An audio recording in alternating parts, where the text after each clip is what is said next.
إن الحمد لله نحمده ونستعينه ونستغفره ونعوذ بالله من شرور أنفسنا ومن سيئات أعمالنا من يهده الله فلا مضل له ومن يضلل فلا هادي له وأشهد أن لا إله إلا الله وحده لا شريك له وأشهد أن محمدا عبده ورسوله أما بعد فأعوذ بالله من الشيطان الرجيم بسم الله الرحمن الرحيم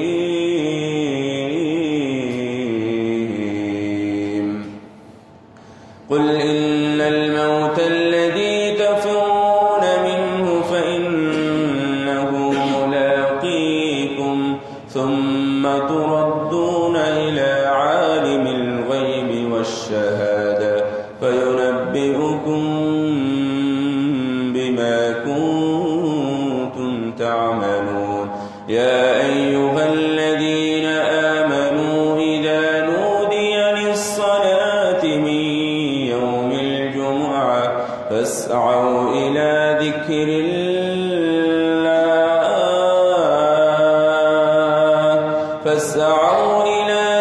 الله وذروا البيع ذلكم خير لكم إن كنتم تعلمون فإذا قضيت الصلاة فانتشروا في الأرض وابتغوا من فضل الله واذكروا الله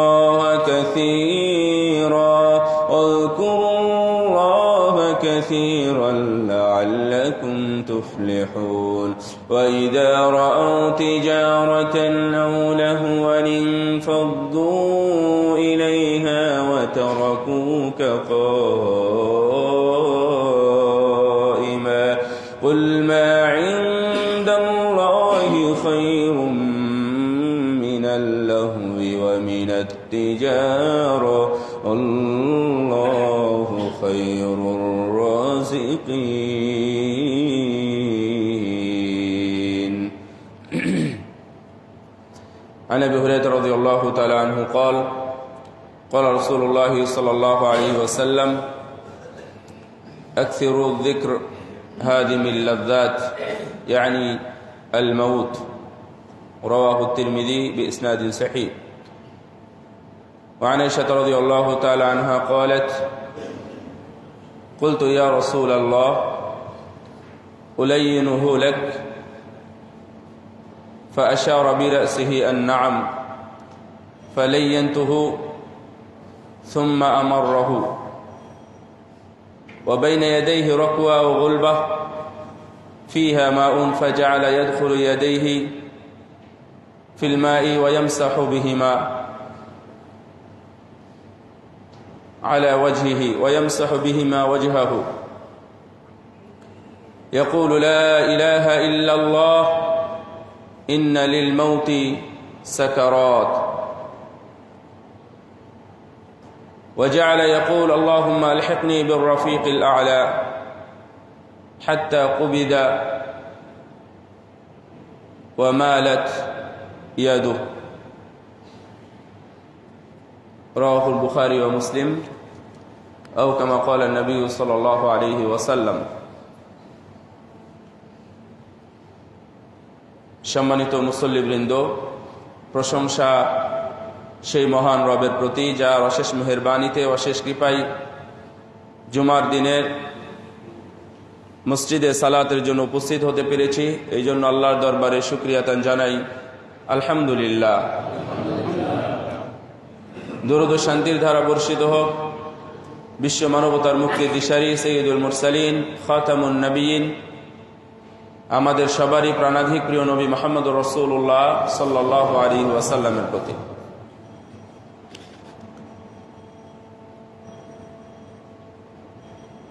আল্লাহ রাব্বুল আলামিন জীবন তৈরি করেছেন সৃষ্টি করেছেন মৃত্যুর জন্য কোরআনুল কারিমে এই বর্ণনা দেওয়ার সময় আগে মৃত্যুর কথাই উল্লেখ করেছেন। আল্লাযী খালাকাল মাউতা ওয়াল হায়াতা, যিনি মৃত্যু এবং জীবনকে সৃষ্টি করেছেন। মানুষের জীবন বা প্রাণীকুলের জীবনের সবচাইতে বড় সত্য এবং নিশ্চিত কথা হলো, যা নিয়ে কোনো ইখতিলাফ, কোনো মতনৈক্য বা মতভেদ দেখা দেয় না, যার মধ্যেই হোক না কেন, নাস্তিক হোক আর আস্তিক যেই হোক না কেন, তারা সবাই এক কথা ইখতিলাফহীন একটি বিষয়কে বিশ্বাস করে, তা হলো মৃত্যু। মানে আমার মৃত্যু হবে এটা যেমন নিশ্চিত, আর দুনিয়াতে আরও সবচেয়ে অনিশ্চিত আর একটি কথা, তা হলো কখন আমার মৃত্যু হবে এটা আমরা কেউ জানি না। দুইটাই পরস্পর। মৃত্যু হবে এটা যেমন আমরা জানি নিশ্চিত, কিন্তু কখন হবে এটা তেমনই অনিশ্চিত, কেউ জানি না। এই মৃত্যু নিয়ে রাসূল সাল্লাল্লাহু আলাইহি ওয়াসাল্লাম তার প্রথম 13টি বছর অনেক কথা বলেছেন মৃত্যুকে নিয়ে। মৃত্যুর ভয় দেখাতেন, মৃত্যুর ভয়ের কথা কোরআনে কিভাবে এসেছে বা রাসূল সাল্লাল্লাহু আলাইহি ওয়াসাল্লাম কিভাবে উল্লেখ করেছেন তা সবই আমাদের কম বেশি জানা আছে। কিন্তু ঠিক মৃত্যুর মুহূর্তে, মৃত্যুর পূর্ব মুহূর্তে যেই সময়টা ঘনিয়ে আসে, এটাকে বলা হয় লাহদা আল আখিরা, যাকে আমরা চিনি সাকরাতুল মাউত, মৃত্যু যন্ত্রণা। মৃত্যু যন্ত্রণা বোঝা যায়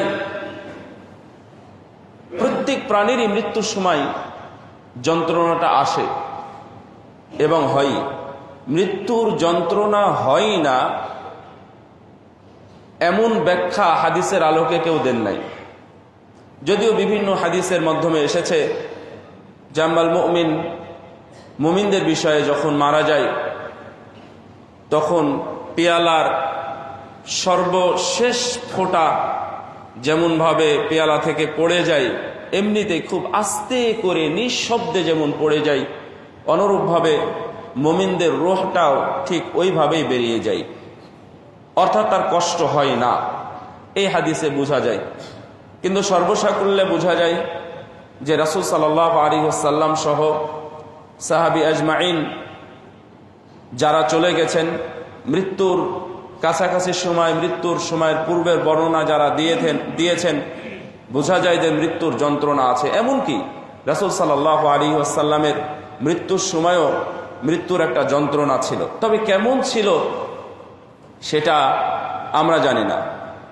আয়েশা রাদিয়াল্লাহু তাআলা আনহা বলতেন যে লা আক্রাহু ফালা আক্রাহু শিদ্দাতাল মাউতি লিআহাদিন আবাদান বা'দা নবী সাল্লাল্লাহু আলাইহি ওয়াসাল্লাম। রাসূল সাল্লাল্লাহু আলাইহি ওয়াসাল্লামের মৃত্যুর সময় আমি যে কষ্টটা দেখেছি তার কারণ হলো আমার সৌভাগ্য হয়েছিল যেই দিন পৃথিবীর শ্রেষ্ঠ মানুষ, সর্বশ্রেষ্ঠ মর্যাদার অধিকারী মহানবী মুহাম্মদ সাল্লাল্লাহু আলাইহি ওয়াসাল্লাম মৃত্যুবরণ করেন। সেই দিন আমার ঘরে মৃত্যুবরণ করেছেন। সেই দিন আমার কোলে মাথা রেখে তিনি তার শেষ নিঃশ্বাস ত্যাগ করেছেন। তার মৃত্যু যন্ত্রণা দেখার পরে আমি যতই মৃত্যু যন্ত্রণা দেখি, এতে আমি আশ্চর্য বোধ করি না। এটা আমাকে আশ্চর্যান্বিত করে না যে তার মৃত্যু কষ্ট হচ্ছে, কারণ আমি রাসূলুল্লাহ সাল্লাল্লাহু আলাইহি ওয়াসাল্লামের মৃত্যু কষ্টটা আমি খুব কাছ থেকে দেখেছি। তাতে বোঝা যায় মৃত্যু যন্ত্রণা আছে, সবারই আছে।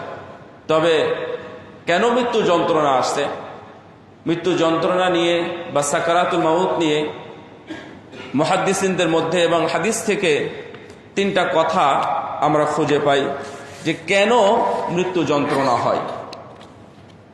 মৃত্যু যন্ত্রণা হওয়ার 3টা কারণ মুহাদ্দিসগণ উল্লেখ করেছেন। যারা মুমিন তাদেরও মৃত্যু যন্ত্রণা হতে পারে। যারা জান্নাতি, মরলেই জান্নাতে প্রবেশ করবে, তাদেরও মৃত্যু যন্ত্রণা হতে পারে। এই জন্য প্রায় সব মুহাদ্দিস একই কথা বলেছেন, মৃত্যু যন্ত্রণা হচ্ছে, এই অবস্থা আমি দেখলাম, মারা গেল, তার মানে লোকটা কতই না পাপ করেছে, অথবা মৃত্যুর পরে কতই না খারাপ আছে, এই কথা বলা যাবে না। এটা সবাই বলেছেন এক কথা। কারণ মৃত্যুর যন্ত্রণার সাথে মানুষের আমলের সম্পর্ক নেই বললেই চলে। হ্যাঁ, যারা কাফের তাদের বিষয়ে যে বর্ণনা আছে সেটা ঠিক। যারা কাফের, মুশরিক এবং বেঈমান, যারা আল্লাহকে, রাসূল সাল্লাল্লাহু আলাইহি সাল্লামকে যারা মূল্যায়ন করেনি, দিনকে মূল্যায়ন করেনি, তাদের মৃত্যুর কষ্ট ওইটা এবং আরেকটা আলাদা। কিন্তু সাধারণ কোনো মুসলিম, উনি মুসল্লি, মারা গেলেন, মারার আগে কষ্ট পেলেন, এই জন্য কোনো মুসলিম মন্তব্য করতে পারবে না মৃত্যুর আগে তার খুবই কষ্ট হয়েছে, কারণ সে খুব খারাপ মানুষ ছিল, সালাত সিয়ামে হজ জাকাতে তার গড়িমসি ছিল, অলসতা ছিল, বা জাকাতে ফাঁকি দিয়েছিল, এমনি এমনি এই ধরনের কথা কোনোভাবে বলা যাবে না। তিনটা কারণ উল্লেখ পাওয়া যায়। এক নাম্বার হচ্ছে মুমিনদের বিষয়ে, শুধু মুমিনদের জন্য বলবো, কারণ কাফেরদের বিষয়ে যারা বেঈমান তাদের বিষয়ে বলার দরকারই নেই, কারণ তাদের বড় বড় শাস্তি আরো বাকি আছে মৃত্যুর পরেও। এক নম্বর হচ্ছে মৃত্যুর যন্ত্রণা যদি হয় তাহলে বুঝে নেবেন মুমিন ব্যক্তিদের, ওর গুনাহ দুনিয়াতে জান্নাতের জন্য প্রস্তুত করতে ওর যতগুলো গুনাহ বাকি ছিল, এই মৃত্যু যন্ত্রণার মাধ্যমে তার গুনাহগুলো মাফ হয়ে গেল। সুবহানাল্লাহ। তাহলে এটা মৃত্যু যন্ত্রণা মানুষের হতে পারে। সাহাবীদের মধ্যেও আপনি দেখবেন এমনটা পাবেন না, যেমন আমাদের সমাজে অনেক গল্প আছে, কারো বাবার গল্প, কারো দাদার গল্প করে, অথবা কারো সন্তান বা কারো স্ত্রী, কারো স্বামীর গল্প করে, আমার হাতে থেকে মৃত্যুবরণ করেছে, সুবহানাল্লাহ, এত ভালো অবস্থায় মারা গেল, কোনো কষ্টই হয়নি। এর মানে এটা নয় যে তিনি ভালো, এই কথা কখনো বলবেন না, এটা বলা ঠিক নয়। কারণ সাকারাতুল মউত যাদের হবে তারা খারাপ মানুষ না, মানে সবাই খারাপ মানুষ না। মুমিনদের এই সাকরাতুল মাউত হওয়া মানে ভালো দিক। এক নম্বর কারণ হচ্ছে তাকফীরান লিসাইয়্যাত, তার সমস্ত গুনাহগুলো কাফফারা হয়ে গেল, সুবহানাল্লাহ, যদি হয়। তারপর ওয়া রাহমাতুল লাহুম, এটা ভালো। আও রাফা দারাজাতিহিম, তাদের জন্য রহমত অথবা তাদের মর্যাদা বেড়ে গেল। আও জিয়াদাতান ফি হাসানাতিহি, অথবা এই কষ্টের কারণে কি হয়ে গেল, তাদের নেকি আরো বেশি বেড়ে গেল, বৃদ্ধি পেল। কেন রাসূল সাল্লাল্লাহু আলাইহি ওয়াসাল্লাম যে হাদিসটা উল্লেখ করেছেন, এটা আমরা জানি যে কোনো মুমিন অথবা কোনো মুসলিম যখন কোনো কষ্ট পায়, প্রতিটা কষ্টের বিনিময়ে তাকে আজর হাসানা, তাকে নেকি দেওয়া হয়। এই জন্য আমরা কখনো বলবো না যে কোনো মানুষের কষ্ট হলো না মানে ভালো। কষ্ট হলে, মুমিনদের কষ্ট হলে বরং সেটা ভালো দিক হতে পারে। তারপরে দুই নম্বর মারিফাতুল খালকি মিকদার আল মাউতি ওয়া আলামিহি। দুই নম্বর হলো একজন সৃষ্টি বা আল্লাহর যে সৃষ্টি আছে বা প্রাণী আছে বা আমরা যারা আছি, তারা বুঝতে পারি মৃত্যুর যে একটা কষ্ট। প্রত্যেক প্রাণীরই, যেমন একটা প্রাণী সে তো নিষ্পাপ, তার কি কষ্ট হয় না? সে মৃত্যুর সময় আমরা দেখি, অনেক সময় দেখি, বাঘ হোক, ভাল্লুক হোক, অথবা গরু, ছাগল, মুরগি, মাছ, যেটাই বলেন না কেন, যখন যারা মারা যায়, মরার সময় যে ছটফট করে, এটাও তাদেরও সাকরাতুল মউত। তার মানে কি আমি বলবো যে ওদের কষ্ট হচ্ছে না? এটা বলার কোনো উপায় নেই। তো প্রত্যেকটা প্রাণীরই বোঝা উচিত যে মৃত্যুর একটি কষ্ট আছে। এই জন্য মৃত্যুর সময় কষ্টটা কিছুটা যেন কম হয়, এই জন্য তার প্রস্তুতি নিতে হবে। আলী ইবনে আবি তালিব রাদিয়াল্লাহু তাআলা আনহু বলতেছেন যে মুত্তাকি এবং মুমিনদের ভালো পরিচয় হলো ইস্তিদাদু লিয়াউমির রাহিল, মৃত্যুর জন্য বা কিয়ামতের জন্য প্রস্তুতি গ্রহণ করা। আমরা কয়জন প্রস্তুতি গ্রহণ করি বলেন? আমাদের প্রস্তুতি শুধুমাত্র বাড়ি নিয়ে, গাড়ি নিয়ে, রাস্তা নিয়ে, জামা কাপড় নিয়ে, শপিং নিয়ে, ব্যবসা বাণিজ্য, অথবা দুনিয়ার যা কিছু আছে সবই হচ্ছে আমার দুনিয়াবি প্রস্তুতি। আখিরাতের প্রস্তুতি নিয়ে আমাদের কোনো প্রস্তুতি নেই। এই জন্য আমাদের একটু সাবধান হতে হবে, আমাদের প্রস্তুতিটা যেন মৃত্যুর জন্য কিছুটা হলেও হয়। তারপরে আল্লাহ রাব্বুল আলামিন আমাদের উপর রাগ করে থাকেন, কারণ পাপের কারণে বা অন্য অন্য কারণে। এই পাপ নিয়ে যদি কেউ মৃত্যুবরণ না করেন, কারণ মৃত্যুর সময় যখন শাস্তি হয়, আপনি দেখলেন, দেখার পরেও আপনিও যদি পাপে জড়িয়ে থাকেন, আল্লাহ রাব্বুল আলামিন হয়তো আপনার উপর রাগ করে আছে। যেমন মাতা পিতা আপনার উপর রাগ করে আছে, মানে কি আল্লাহ রাব্বুল আলামিন রাগ করে আছে। তো এই রাগ নিয়ে যখন আপনি মৃত্যুবরণ করবেন তখন আপনার অবস্থাটা হয়তো বা আরো বেশি খারাপ হবে। এমনকি মৃত্যুর এই যন্ত্রণার কারণে মানুষ ঈমান হারাও হতে পারে। ওয়ালিয়াযু বিল্লাহ, আল্লাহ যেন আমাদের সেখান থেকে রক্ষা করেন। আবারও একটু আমি বলতেছি, মৃত্যুর যন্ত্রণা এত কঠিন, মৃত্যুর যন্ত্রণা এত কঠিন, এই মৃত্যুর যন্ত্রণা কঠিন হওয়ার কারণে মানুষ, শয়তান এই সময় তার পাশে থাকে। শয়তান এসে তাকে কুমন্ত্রণা দেয়, ওয়াসওয়াসা দেয়, তাকে খারাপ কিছু বলতে শিখায়। তখন এই মৃত্যুর যন্ত্রণার কারণে সে অন্য কিছু বলে ফেলে। অর্থাৎ আপনি বসে বসে লা ইলাহা ইল্লাল্লাহ বলতেছেন বা কালেমা শাহাদত পড়তেছেন, কোরআন থেকে তেলাওয়াত করতেছেন, এইটা তার কানে ঢুকে না এবং এটা তার খুবই অপছন্দ হয়। কেন? আপনার দুনিয়াবী জীবনের আমল অনেক কম, আপনার এই পাল্লাটা অনেক হালকা পাতলা হয়ে আছে। এই জন্য আপনি যতই কিছু করেন না কেন, আপনি চাইলেও আপনি মৃত্যুর সময় ভালো কোনো কথা বলতে পারবেন না। এই জন্য উচিত আপনার দুনিয়াবী জীবনে আপনি সৃষ্টি হিসাবে আল্লাহর যে দায়িত্ব আপনাকে দিয়েছেন সেই দায়িত্বগুলো আবার পালন করা। আমি 2 নম্বরটা আবার একটু ঘুরিয়ে বলি, এটা হয়তো আপনার কাছে কঠিন হয়ে গেল। 2 নম্বর কারণ হলো যে আমি সৃষ্টি হিসাবে আমার মৃত্যু আছে। কুল্লু নাফসিন যায়িকাতুল মাউত, এই আয়াত দ্বারা বোঝা যায় মরবো, মারা যাব। মৃত্যুর একটা যন্ত্রণা আছে, এটা আপনি জেনে নেন। এর জন্য প্রস্তুতি নিতে হবে। কি প্রস্তুতি নেবেন? মৃত্যুর সময় যেন আপনি ভালো কথা বলতে পারেন, মৃত্যুর সময় শয়তান যেন আপনাকে ভুলিয়ে অন্য কোনো কথা বলাতে না পারে, এর জন্য প্রস্তুতি নেবেন। এখন এই বিষয়গুলো কি আপনি মুখস্থ করে যাবেন লা ইলাহা ইল্লাল্লাহ, যে ঠিক মৃত্যুর সময় আমি বলবো লা ইলাহা ইল্লাল্লাহ? মৃত্যুর সময় আপনি চাইলেও বলতে পারবেন না। কেন? আপনার দুনিয়াতে অভ্যাস ছিল না, আপনার আমল ছিল না, আপনার আমলের কারণে আপনার ঈমানটা শক্তিশালী হয়নি। এই শক্তিশালী না হওয়ার কারণে ভালো কথা বলা ইলাহা ইল্লাল্লাহ অথবা আল্লাহর নাম মৃত্যুর সময় আপনি বলতে পারবেন না। এই জন্য সাবধান, দুনিয়াবী জীবনে আপনাকে এই কথাগুলোর অভ্যস্ত হতে হবে। লা ইলাহা ইল্লাল্লাহ অথবা কালেমা শাহাদত, লা ইলাহা ইল্লাল্লাহ। রাসূলুল্লাহ সাল্লাল্লাহু আলাইহি ওয়াসাল্লাম বলেছেন, মান কানা আখিরু কালামিহি লা ইলাহা ইল্লাল্লাহ দাখালাল জান্নাহ। যার শেষ কথা লা ইলাহা ইল্লাল্লাহ দ্বারা শেষ হবে, মানে এর পরে আর সে কোনো কথা বলবে না। যদি এটা পড়ে মৃত্যুবরণ করে তাহলে সে জান্নাতে প্রবেশ করবে। সুবহানাল্লাহ। এইটা যেমন ফজিলতপূর্ণ, অনুরূপভাবে এর বিপরীতটাও কিন্তু খুব খারাপ। আপনি চাইলেই কি এটা লা ইলাহা ইল্লাল্লাহ মুখস্থ করে নিয়ে যেতে পারবেন? যেমন কবরে আপনাকে 3টা প্রশ্ন জিজ্ঞাসা করা হবে। আসলে প্রশ্নগুলো কি খুব কঠিন? আপনার রবকে কে বলতে পারে না বলেন তো?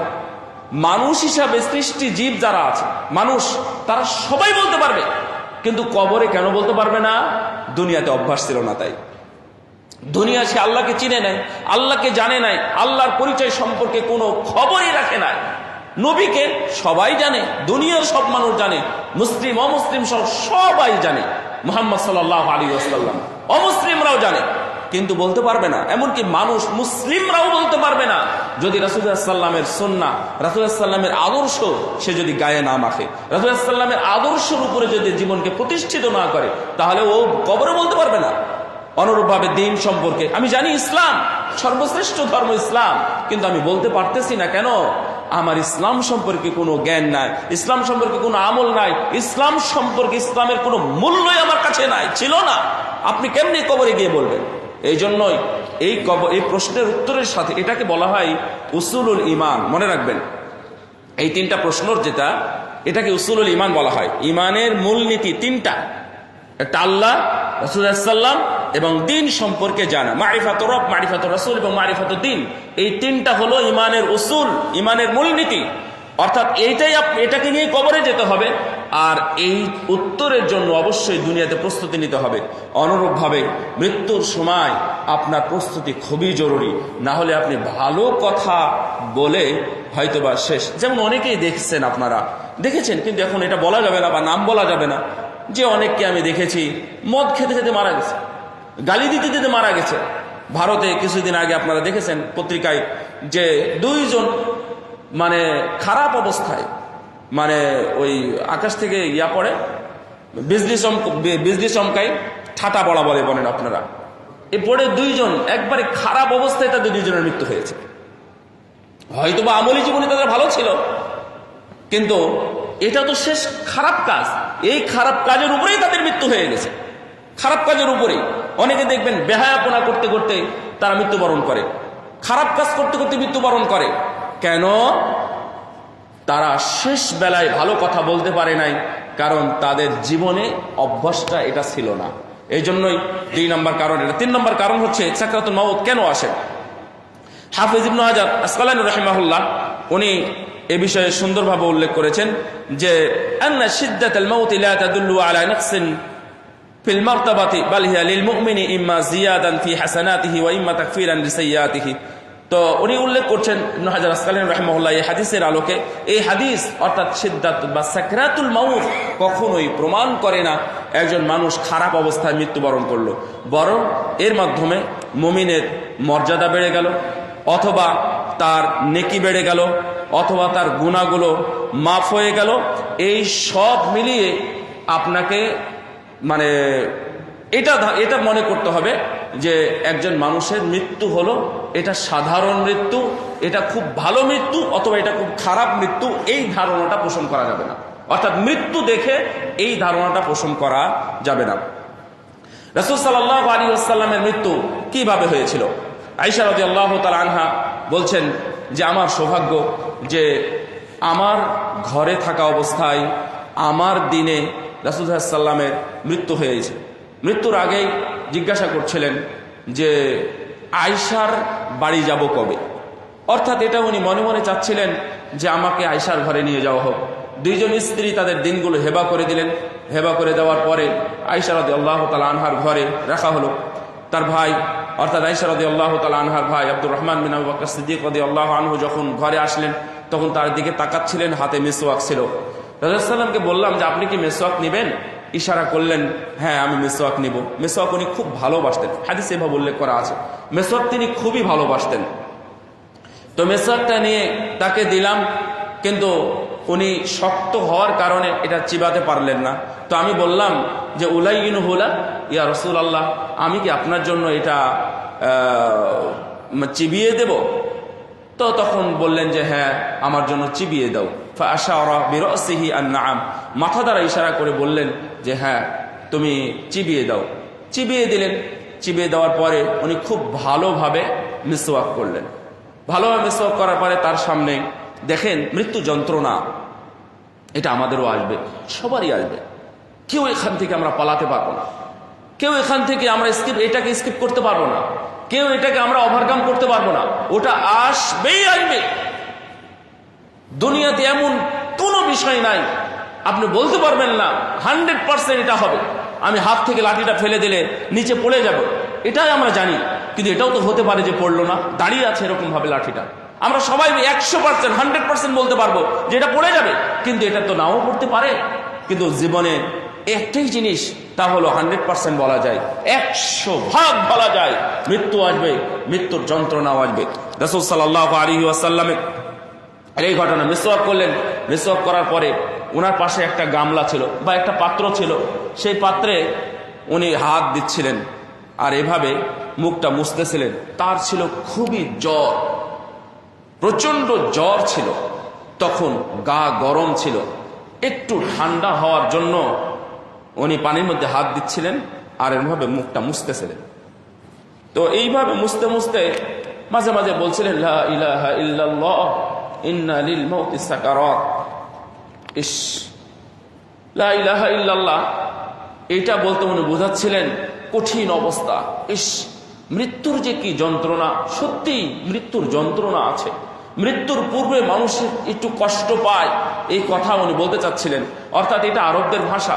যখন কিছু হয় তখন বলে যে লা ইলাহা ইল্লাল্লাহ। একটা মানুষ এখান থেকে পড়ে গেল, তো অন্যরা দেখে বলতেছে লা ইলাহা ইল্লাল্লাহ, কি ঘটনা ঘটে গেল। এটা হচ্ছে আরবদের একটা ভাষা। রাসূল সাল্লাল্লাহু আলাইহি ওয়াসাল্লাম ঠিক এভাবে বলতেছেন লা ইলাহা ইল্লাল্লাহ ইন্না লিল মাউতি সাকারাত, নিশ্চয় মৃত্যুর সময় যন্ত্রণা আছে, মৃত্যুর সময় যন্ত্রণা আছে। এইভাবে বলে পানিতে হাত দেন আর এইভাবে মুখ মুছতেছিলেন। ফামাসাহা বিহিমা ওয়াজহাহু, এই কথাগুলো বলতে বলতেই রাসূল সাল্লাল্লাহু আলাইহি ওয়াসাল্লাম একসময় হাত এভাবে তুলে বলতেছিলেন ফানাসাবা ইয়াদাহু ওয়া ক্বাল আল্লাহুম্মা আলহিকনি বির রফিকিল আ'লা, আল্লাহুম্মা আলহিকনি বির রফিকিল আ'লা। আল্লাহ তুমি আমাকে সংযুক্ত করো আমার সুউচ্চ বন্ধুর সাথে, আল্লাহর সাথে তুমি আমাকে সম্পৃক্ত করো, আল্লাহর সাথে তুমি মুলাকাত করার সুযোগ দাও, আল্লাহর সাথে তুমি আমাকে মিলিয়ে দাও। এই কথাগুলো বলতেছিলেন। হাত্তা কুবিদা, হাত উপরে থাকা অবস্থাতেই তার রূহটা চলে গেল। কামালাত ইয়াদুহু, অতঃপর তিনি দুনিয়া থেকে চলে গেলেন এবং হাতটা পেটের উপর বা বুকের উপর পড়ে গেল। এভাবে রাসূল সাল্লাল্লাহু আলাইহি ওয়াসাল্লামের মৃত্যু কষ্ট নিয়ে, মৃত্যু যন্ত্রণা সহ দুনিয়া থেকে বিদায় নিয়ে চলে গেলেন। সাহাবীরা দেখলেন, আয়েশা রাদিয়াল্লাহু তাআলা আনহা দেখলেন। এই জন্য তিনি বলতেছেন, ফালা আক্রাহু শিদ্দাতাল মাউতি লিআহাদিন আবাদান বা'দান নবী সাল্লাল্লাহু আলাইহি ওয়াসাল্লাম। রাসূল সাল্লাল্লাহু আলাইহি ওয়াসাল্লামের এই মৃত্যু যন্ত্রণা দেখার পরে অন্য কারো মৃত্যু যন্ত্রণা দেখে আমি আশ্চর্য হইনি। আসলে মৃত্যু সম্পর্কে আমি আপনাদের একটু কথা বলি যে কুরআনের আয়াত আপনাদের জানা আছে যে ইন্না ফি খালকিস সামাওয়াতি ওয়াল আরদি ওয়া ইখতিলাফিল লাইলি ওয়ান নাহার লাআয়াতিল লিউলিল আলবাব। এই আসমান এবং জমিন সৃষ্টির মধ্যে যারা জ্ঞানী তাদের জন্য চিন্তার বিষয় আছে। আমরা চিন্তা করি না। যারা জ্ঞানী তাদের জন্য চিন্তা আছে, যারা আলেম তাদের জন্য এখানে সবক আছে। আল্লাযীনা ইয়াযকুরুনাল্লাহা কিয়ামা, এই যারা জ্ঞানী এদের কারা? যারা আল্লাহকে স্মরণ করে, সর্বদাই আল্লাহকে স্মরণ করে। ওয়াতাফাক্কারুনা ফি খালকিস সামাওয়াতি ওয়াল আরদ, এবং এই আসমান জমিন সৃষ্টি বিষয়ে ভাবনা ভাবে। কিভাবে এই আসমানকে আল্লাহ উপরে তুললেন, এই খুঁটিহীন আসমান কিভাবে দাঁড়িয়ে আছে, এই বিশাল বড় বড় পাহাড় সাগরের উপরে কিভাবে আছে, সাগরের মধ্যে পাহাড় কিভাবে আল্লাহ দিলেন, এই চন্দ্রটাকে আল্লাহ কিভাবে তৈরি করেছেন, এত সুন্দর কেন? এইভাবে ভাবনাটা আমাদের ভাবা উচিত। এটা ভাবতে হবে, এটা মুমিনদের ভাবনা। আল্লাযীনা ইয়াযকুরুনাল্লাহা কিয়ামা ওয়া কুউদান ওয়া আলা জুনুবিহিম, যারা দাঁড়িয়ে বসে চলতে ফিরতে এবং শুয়ে বসে সব সময় আল্লাহর স্মরণ করে। এরা হলো ভালো মানুষ, এরা হলো জ্ঞানী মানুষ, এরা হলো আল্লাহর সবচেয়ে কাছের মানুষ। এরা কি চিন্তা করে? আল্লাহর সৃষ্টি সম্পর্কে, আসমান জমিন সৃষ্টি সম্পর্কে ভাবে। শেষে এখানে তারা বলে, রব্বানা মা খালাকতা হাদা বাতিলা, এবং এই ভাবনা ভাবতে ভাবতে হঠাৎ তারা মনে বলে উঠে, আল্লাহ এই সৃষ্টি জগতে কোন সৃষ্টি তুমি বেকার সৃষ্টি করো না। সুবহানাল্লাহ, এই সুবহানাল্লাহ বলে, এটা কোরআনের আয়াত। ফাসুবহানাক ফাকিনা আযাবান নার। সুতরাং এই যে এত কিছু তুমি সৃষ্টি করেছো, এই সৃষ্টিটা কোনোটাই বৃথা নয়। এমনকি আমিও তোমার সৃষ্টি, আমিও বৃথা নয়। এই যে আমি যে চিন্তা করি না, আমি তোমার হক ঠিকভাবে আদায় করি না, তারপরও আমি তোমার কাছে বলছি, আল্লাহ তুমি আমাকে আযাব থেকে, জাহান্নামের আগুন থেকে তুমি আমাকে রক্ষা করো, তুমি আমাকে সেখান থেকে মুক্তি দাও। এটা নিয়ে আমরা কেউ ভাবি? আমরা দুনিয়াতে এসেছি, বাস দুনিয়াতে কিভাবে কি করতে হবে, কত সুন্দর করতে হবে, কোন পথে চলতে হবে, সবগুলো আমরা গুছিয়ে নিলাম। শুধুমাত্র ইস্তিদাদুল মাউত বা ইস্তিদাদুল ইয়াউমির রাহিল, কিয়ামতের প্রস্তুতি, মৃত্যুর প্রস্তুতি ছাড়া আমাদের সব কিছু সচল। আজকে আপনি চারিদিকে তাকাই দেখেন, বিল্ডিং, বাড়ি, ব্যবসা বাণিজ্য, গাড়ি, টাকা পয়সা, ব্যাংক ব্যালেন্স, শপিং মল, আপনার ফ্ল্যাট, আপনার প্লট, যা কিছু আছে সবই কোনোটাই কি মৃত্যুর জন্য? একটাও মৃত্যুর জন্য না। কবির ভাষায় বলতে হয়, ওয়ারাআইতুন নাসা ইয়াজরি ওয়ারাআল মালি ফাল মালু তারিকুহু ওয়ারাআইতুন নাসা ইয়াখাফু মির রিজকিহি ফাল্লাহু রাযিকুহু ওয়ারাআইতুন নাসা ইয়াবনিল কুসুর ওয়াল কবরু মাসকানুহু। আমি কিছু মানুষকে দেখে আশ্চর্য হই, এবং আমি ভাবি এরা পাগল কেন? ওরা দেখি পুরো দিন সকাল থেকে সন্ধ্যা পর্যন্ত শুধু সম্পদের পিছনে ছোটে, অথচ তার মনে করা উচিত এই সম্পদ তাকে ছেড়ে বিদায় নিয়ে চলে যাবে একদিন, সে সম্পদকে ধরতে পারবে না। আপনারা দেখেছেন বিশাল বড় বড় বিল্ডিং একবারে সমানে 8-10 মিনিটের মধ্যে ধসে গেছে তুরস্কে, যেখানকার কোটিপতি, যাদের বড় বড় হোটেলের মালিক, যারা বড় বড় প্রাসাদের মালিক, তারা একটু আশ্রয় শিবিরে তাঁবুর তলে গিয়ে তাদের হাতে দামি দামি রোলেক্স ঘড়ি ব্যবহার করত, দামি দামি যেখানে মোবাইল ব্যবহার করত, সেখানে তারা ওই আশ্রয় শিবিরে বসে একটু খাবারের জন্য হাত পেতে আছে। কেন? আল্লাহ এটা দেখিয়েছে, আপনাকেও দেখাতে পারে। আপনি দেখেছেন সম্প্রতিকালে দুবাইয়ের অবস্থা, পৃথিবীর রোল মডেল এবং মডেল হিসেবে উল্লেখ করা হয়। কতজন না স্বপ্ন দেখত, কতজন না মোবাইলের ছবি দেখে স্বপ্ন দেখত, দুবাইয়ে যদি আমার একটু জায়গা থাকতো, একটা বাড়ি থাকতো, একটু সফর করতে পারতাম। অথচ সেই দুবাইয়ে আপনার এখন মন চাই না যে আমি একটু সফর করে আসি, মন চাই না যে ওখানে গিয়ে আমি থাকি। আমি প্রকাশ্যে একজন ওখানে থেকে তার চোখে ধারণ করা দৃশ্য আমার কাছে গল্প করেছে, কি অবস্থা সেখানকার। কোটি কোটি নয়, বিলিয়নের মালিক, বিলিয়ার মিলিয়ার এই ধরনের মানুষ পানির থেকে বাঁচার জন্য তারা ছোট ছোট বিভিন্ন দিকে বেড়াচ্ছে। এইভাবেই আল্লাহ রাব্বুল আলামিন মানুষকে শিক্ষা দেওয়ার জন্য অনেক কিছুই করেন। রব্বানা মা খালাকতা হাযা বাতিলা। আপনি কি মনে করেছেন বন্যা এমনিতেই হয়? আপনি কি মনে করেছেন এই সাপ বিচ্ছু মশাকে আল্লাহ এমনি সৃষ্টি করেছেন? আল্লাহ রাব্বুল আলামিন এই যে যত ধরনের আযাব এবং গজব দেন, এর মধ্যে মানুষের শিক্ষা আছে, এর মধ্যে মানুষের কিছু কল্যাণ আছে, কিছুটা হলেও কল্যাণ আছে। মানুষ যদি কিছুটা শিক্ষা গ্রহণ করে, আজকে পুরো দুনিয়ায় খাবার নিয়ে আমরা বসে আছি, খাবার নিয়ে বসে আছি। আপনি কি জানেন বাংলাদেশে খুব বেশি দূরে নয়, খুব বেশি এখান থেকে খুব বেশি দূরে নয়, বাংলাদেশের বিভিন্ন আনাচে কানাচে আমরা দেখেছি স্বচক্ষে এবং বিভিন্ন ভিডিওর মাধ্যমে দেখেছি, তাদের ঘরে ইফতারিও নাই, সাহারিও নাই, ইফতারিও নাই, সাহারিও নাই। ছোট বাচ্চা, বাচ্চা সহ আছে, তাদের খাবার নাই। তো আপনি এতগুলো খাবার নিয়ে বসে আছেন, বাহারি ধরনের ইফতার নিয়ে আয়োজন করেছেন। এই জন্য কবি বলতেছেন, মনে রেখো সম্পদশালীরা, তুমি যে সম্পদের পিছনে সকাল থেকে সন্ধ্যা পর্যন্ত ঘুরতেছো, এই সম্পদ তোমাকে বিদায় দিয়ে চলে যাবে। যত সব চুরি, যত সব বাটপাড়ি, যত সব দুর্নীতি, যত যা ডাকাতি আছে, সবগুলো রিজিকের জন্য, খাবার জন্য, গুছানোর জন্য, সব শুধু আমার আমার খাই খাই করতে করতে তোমরা যেটা করতেছো। মনে রেখো, এটা না করে তুমি যদি মনে করতে ফাল্লাহু রাযিকুহু, আমার রব হলেন রিজিক দাতা, তাহলে তোমার কোনো সমস্যা হতো না, আল্লাহ তোমার রিজিকের ব্যবস্থা করে দিতেন। লাউ আন্নাকুম তাতাওয়াক্কালুনা আলাল্লাহি হাক্কা তাওয়াক্কুলিহি লারাযাকাকুম কামা ইয়ারযুকুত তায়রা তাগদু খিমাসান ওয়া তারুহু বিতানা। তোমরা আল্লাহর উপর ভরসা যদি করতে, ভরসা করার মতো, তাহলে অবশ্যই তিনি তোমাদের রিজিকের ব্যবস্থা করে দিতেন, যেমন তোমাদের পাখিদের রিজিকের ব্যবস্থা হয়ে যায়। সকালবেলা খালি পেটে উঠে চলে যায়, জানে না কোথায় রান্না হচ্ছে, কোথায় আবাদ হচ্ছে, কোথায় প্রস্তুত হচ্ছে, অথবা কোথায় কোন মেশিনে আমার খাবার তৈরি হচ্ছে। এই বাংলাদেশের অন্তত 60 কোটি পাখি আছে, এই 60 কোটি পাখি জানে না আগামীকাল আমার কি খাবার হবে। কিন্তু ঠিকই আল্লাহ রাব্বুল আলামিন প্রতিদিন তাদের খাবার দিচ্ছেন। রাসূলুল্লাহ সাল্লাল্লাহু আলাইহি ওয়াসাল্লাম এটাই বলছেন উমর ইবনে খাত্তাব রাদিয়াল্লাহু তাআলা আনহুকে, শোনো, তোমরা যদি আল্লাহর উপর ভালো ভরসা করতে, তাহলে আল্লাহ তোমাদের রিজিকের ব্যবস্থা করে দিতেন। ইয়াখাফু মির রিজকিহি, ও রিজিকের পিছনে দৌড়াচ্ছে।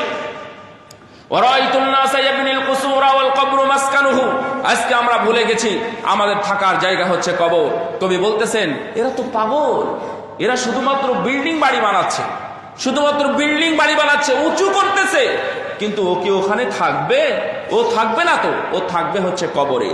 এই জন্য আপনারা একটু হলেও মাথা খাটান, একটু হলেও চিন্তা করেন, আমার থাকার জায়গা এখানে নয়, এই বিল্ডিং এ নয়, এই ফ্ল্যাটে নয়, এই প্লটে নয়, আমার থাকতে হবে সেই কবরে মাত্র 3.5 হাত জায়গার নিচে, একেবারে 2টা কাপড়।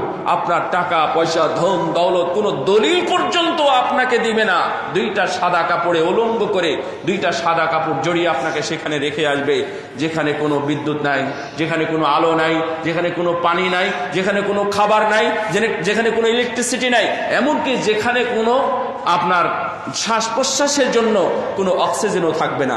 এগুলোর ব্যবস্থা যদি আপনি দুনিয়াতেই না করে ওখানে যান, তাহলে আবার করতে হবে। কবরে গিয়ে আবার কষ্ট নতুন ভাবে শুরু হয়ে যাবে। ওখানে পানির ব্যবস্থা করেন। এই জন্য ফাযাইয়িনহু, কবির শেষ কথা হলো ফাযাইয়িনহু, তোমার এই বাড়ি ছেড়ে কবরকে সুন্দর করো, কবরে টাইলস লাগাও, কবরে অক্সিজেনের ব্যবস্থা করো, কবরে আলোর ব্যবস্থা করো, কবরে খাবার ব্যবস্থা করো, কবরে বাতাসের ব্যবস্থা করো, যেন সেখানে যাওয়ার সঙ্গে সঙ্গে আল্লাহর নির্দেশ উপর থেকে আসে, ফাআলবিসু লাহু লিবাসাল জান্নাহ, তাকে জান্নাতের পোশাক পরিয়ে দাও এবং তার কবরকে প্রশস্ত করে দাও। জান্নাতের সুবাতাস তার কবরে তুমি পৌঁছে দাও, আপনার কবরটা বিশাল প্রশস্ত হয়ে যাবে, বাতাস আসবে। এটা দুনিয়ার বাতাস পেয়েছিলেন, কবরে যাওয়ার সঙ্গে সঙ্গে জান্নাতি বাতাস চলে আসবে। সুবহানাল্লাহ। এই জন্য আমাদের প্রস্তুতি নিতে হবে। সম্মানিত উপস্থিতি, আল্লাহ রাব্বুল আলামিন বলছেন, ওয়াজাত সাকরাতুল মাউতি বিল হক যালিকা মা কুনতা মিনহু তাহিদ।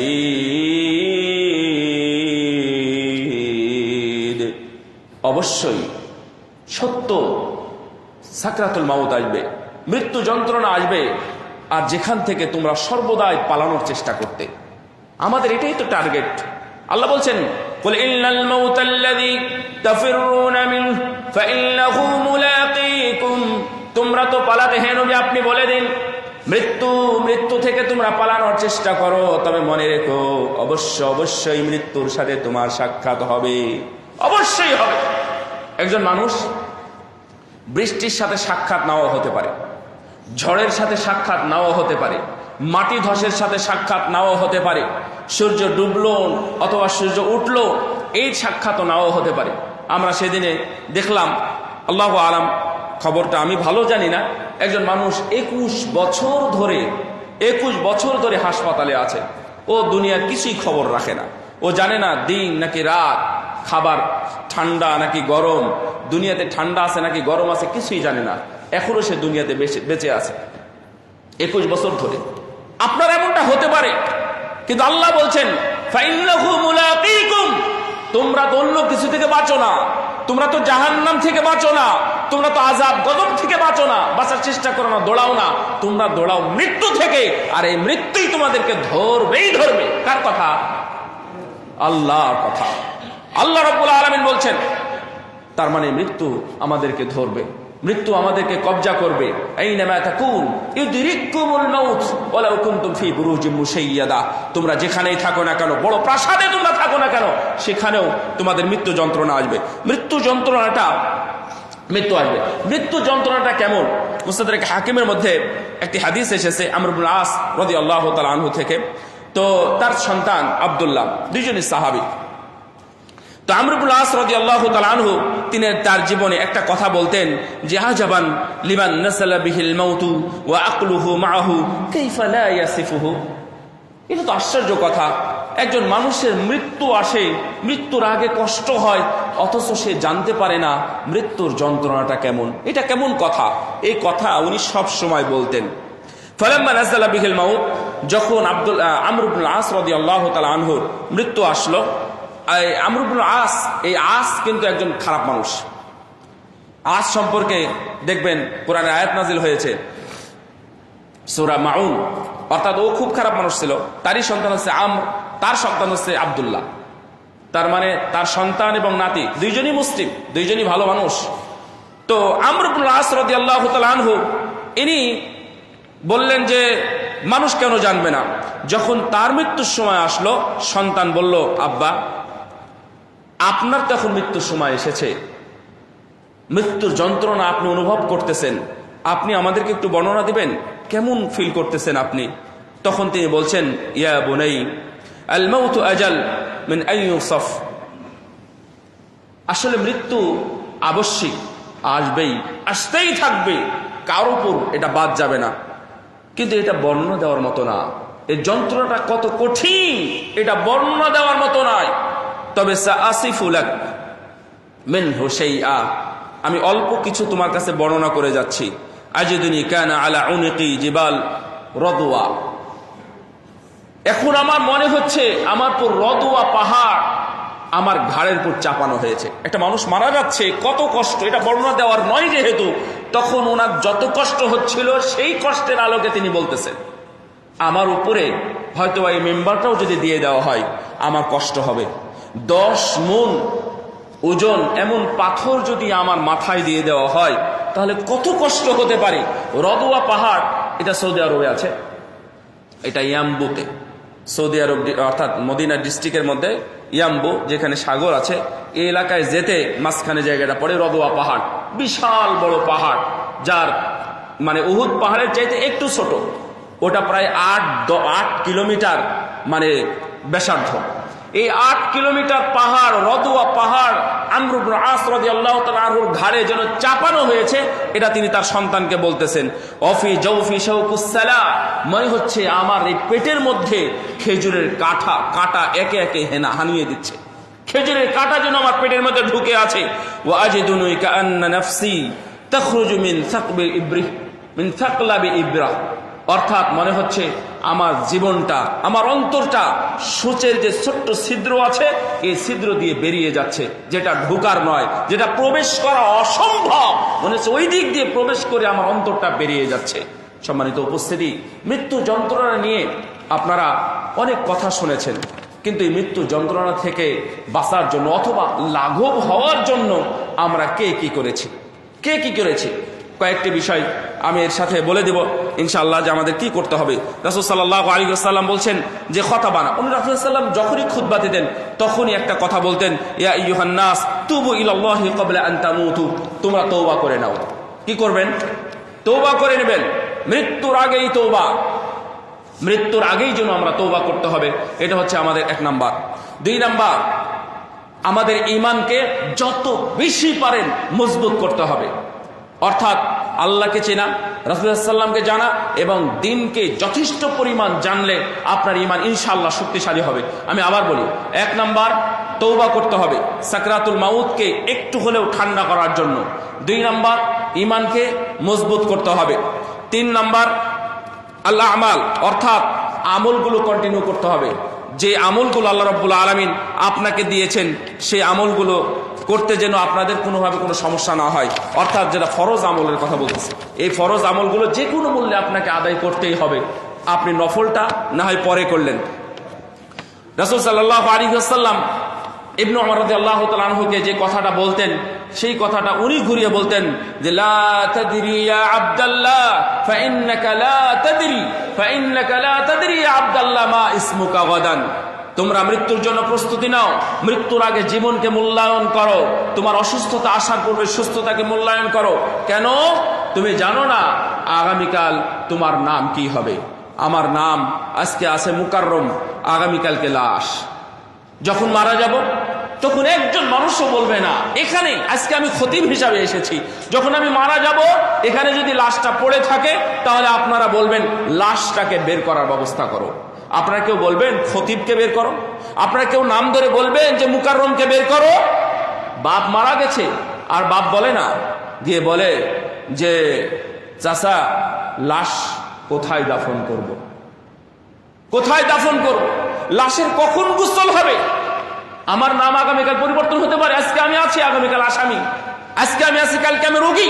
সবাই জিজ্ঞাসা করবে রোগীর খবর কি, বাপের খবর কেউ বলবে না। তার মানে এইভাবে নাম পরিবর্তন হয়ে যাবে। ভাই তিরমিজিতে এসেছে হাদিসটা। সম্মানিত উপস্থিতি, আমার দ্বীনী ভাইয়ের এবং মুসল্লিবৃন্দ যারা এখানে আছেন তাদেরকে কয়েকটি আয়াত আমি স্মরণ করাতে চাই। ওয়ালতানজুর নাফসুম মা কদ্দামাত লিগাদ, একটু খেয়াল করেন আগামীকালকের জন্য আপনি কি প্রেরণ করেছেন অথবা আপনি কতটুকু আমল করেছেন। ونضع الموازين القسط ليوم القيامة فلا تظلم نفس شيئا وإن كان مثقال حبة من خردل أتينا بها وكفى بنا حاسبين। আল্লাহ বলছেন কিয়ামতের ময়দানে আমি মিজান প্রতিষ্ঠা করব, কারো উপর জুলুম করা হবে না, কোনো নফসের উপরে জুলুম করা হবে না। আপনি একটু খেয়াল করেন তো আপনার আমলটা যখন ওজন করা হবে তখন আপনার কি অবস্থা হবে। আল্লাহ বলছেন ওয়াকাফা বিনা হাসিবিন, হিসাব করার জন্য কোনো সহকারী, কোনো সহযোগিতাকারী অথবা অন্য কাউকে স্পেশালিস্টকে ডাকা হবে না। আমি আল্লাহ সেদিন হিসাবের জন্য যথেষ্ট হব, কাউকে ডাকা হবে না। আপনার আমল যেই দিন হিসাব করা হবে সেদিন আপনি কি করবেন। আল কিতাব ফাতারাল মুজরিমিনা মুশফিকিনা মিম্মা ফি, তারা যারা অপরাধী তারা সব সময় তাকিয়ে থাকবে, আহারে কি যে আমার ওজন হয়, তারা আতঙ্কগ্রস্ত হবে আমার এর মধ্যে কি বা আছে। ওয়াকুলুন, এবং তারা দেখে দেখে বলবে ইয়া ওয়াইলাতা يا ويلتنا ما لهذا الكتاب لا يغادر صغيرة ولا كبيرة إلا أحصاها। কি আশ্চর্য কথা, কোন ছোট অথবা বড় কোন আমলই ছাড়া হয়নি, সব গুনাই তো দেখতেছি লেখা আছে। একদিন একটু কাজ করেছিলাম, একদিন একটু আম পেড়ে খেয়েছিলাম, একদিন একটু ওজনে কম দিয়েছিলাম, বেশি করেছিলাম, এর কারণে আজকে দেখছি সবই লেখা আছে, একটাও ছাড়া হয় নাই। ইল্লা আহসাহা ওয়াজাদু মা আমিলু হাদিরা ওয়ালা ইযলিমু রাব্বুকা আহাদা। সবকিছু সামনে দেখতে পাবে সে কে কি করেছিল। ইয়াউমাইযি ইয়াসদুরুন নাসু আশতাতান লিউরাউ আমালাহুম ফামান ইয়ামাল মিসকালা যারাতিন খায়রান ইয়ারা ওয়া মান ইয়ামাল মিসকালা যারাতিন শাররান ইয়ারা। কে কি করেছে, ভালোটাও দেখতে পাবে, খারাপটাও দেখতে পাবে। ইয়াউমা তাজিদু কুল্লু নাফসিন মা আমিলাত মিন খায়রিন মুহদারা, ভালো হোক আর খারাপ হোক সবগুলো সে দেখতে পাবে। আমা আমিলাত মিন সু তাওয়াদ্দু লাউ আন্না বাইনাহা ওয়া বাইনাহু আমাদান বাঈদা। যদি সে মনে করত যে এখান থেকে ওই হিসাবটা যদি আরো দেরি করা হতো, মুমিনরা চাইবে যে হিসাব হয়ে যাক, আর যারা অপরাধী তারা বলবে হিসাবটা যদি আরো পরে আসতো। কিয়ামতের দিনটা কঠিন নাকি সহজ? অথচ অপরাধীদের ওই হিসাবটা এত কঠিন হবে, তারা চাইবে এটা যেন আরো দেরি হয়। ওয়া'লামু আন্নাল্লাহা ইয়া'লামু মা ফি আনফুসিকুম ফাহযারুহ। এই তোমাদের অন্তরে কি আছে মনে রেখো, আল্লাহ সবই জানেন, সুতরাং তোমরা সাবধান হও। আল্লাহ রাব্বুল আলামিন আমাদের সবাইকে, এই মসজিদের একজন সম্মানিত খতিব ছিলেন, একসময় খুতবা দিতেন, অনেক অনুষ্ঠানে অংশগ্রহণ করতেন, যে শাহাদত খান ফাইসাল, মনে না ওনার শাহাদত ভাই ফাইসাল, মনে আছেন আপনাদের কথা? ওনার কথা রাহিমাহুল্লাহ রাহমাতান ওয়াসিয়া, দুনিয়া থেকে চলে গেছেন। মৃত্যুর আগে উনি লিখে গিয়েছিলেন, আমি হীন দুনিয়া। একটু লক্ষ্য করিয়েন আপনারা, শুধু পড়বেন না, ঠিকই এই দুনিয়ার সব কিছুই সচল, এমনকি দেশের বড় কর্তাও, পৃথিবীর বড় মোড়লও যদি দুনিয়া থেকে বিদায় নিয়ে চলে যায়, তার জন্য দুনিয়ার কোনো কিছুই থেমে থাকবে না, সব কিছুই সচল। আপনার বাড়িটাও চলবে, আপনার গাড়িটাও চলবে, আপনার দোকানও চলবে, শুধু আপনি নাই। এই জন্য মৃত্যুকে রাসূল সাল্লাল্লাহু আলাইহি ওয়াসাল্লাম খুব বেশি বেশি স্মরণ করতে বলেছেন। আমরা বেশি বেশি স্মরণ করি। মৃত্যুকে স্মরণ করলে মানুষের পাপ কমে যায়, মৃত্যুকে স্মরণ করলে মানুষ আল্লাহমুখী হয়, মৃত্যুকে স্মরণ করলে মানুষ আল্লাহকে বেশি স্মরণ করতে পারে। এই জন্যই আমরা মৃত্যুকে স্মরণ করি, আর মৃত্যুর সময়ের কষ্টের কথা খেয়াল করি। মৃত্যুর সময় কষ্টের জন্য আমাদের আল্লাহ দূর করে দেন। রাসূল সাল্লাল্লাহু আলাইহি ওয়াসাল্লাম তার উম্মতের জন্য দোয়া করে গেছে, আল্লাহ তুমি আমার উম্মতের মৃত্যু কষ্ট তুমি কমিয়ে দাও। আল্লাহ রাব্বুল আলামিন তার দোয়া কবুল করেছেন এবং মৃত্যু কষ্ট কমিয়ে দিয়েছেন। আল্লাহ যেন আমাদের সবাইকে ঈমানের উপরে সহি সালামতে ভালো আমল সহ মৃত্যুবরণ করার তৌফিক দান করেন, আমিন। ওয়া আখিরু দাওয়ানা আলহামদুলিল্লাহি রাব্বিল আলামিন। আলহামদুলিল্লাহি রাব্বিল আলামিন।